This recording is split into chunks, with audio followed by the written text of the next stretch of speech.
BSKY card को नहीं आसिला बहुत ही बड़ खुशी खबर। बंद हेबनी विजु स्वास्थ्य कल्याण कार्ड, समस्ते पाइपारिबे सुविधा। कौन रही संपूर्ण खबर विजु स्वास्थ्य कल्याण योजना को नहीं जानिबा पई वीडियोटी को शेष पर्यंत देखंतु।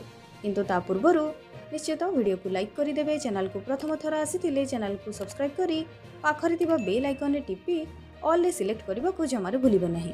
राज्य रे बीएसकेवाई योजना बंद हेबो कि? हॉस्पिटल गुडी करे बीएसकेवाई कार्ड काम करिबो नाही कि?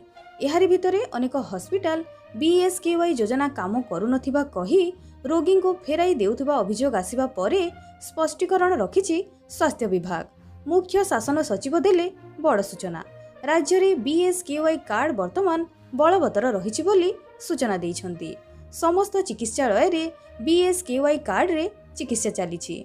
रोगी चिकित्सा रे अवहेला किंबा फेराई पारिबेनी। जे पर्यंत नुआ निष्पत्ति निया जाइनी से पर्यंत बीएसकेवाई कार्ड रे सेवा जारी रहिबो बोली स्वास्थ्य सचिव स्पष्ट करिसंती।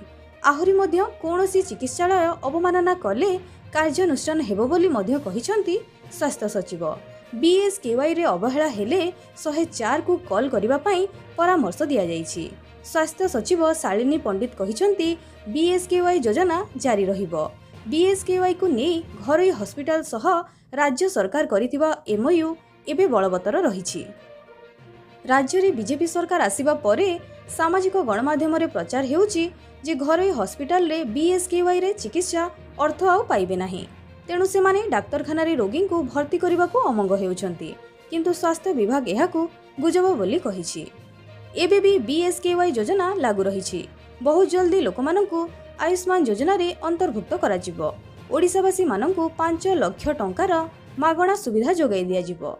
तो ये थिला विजु स्वास्थ्य कल्याण योजना को नहीं संपूर्ण खबर। वीडियो को लाइक करिदेबे, शेयर करिदेबे, चैनल को सब्सक्राइब करबा को जमार भूलिबे नाही। आपणकर दिन मंगलमय हेउ। जय जगन्नाथ।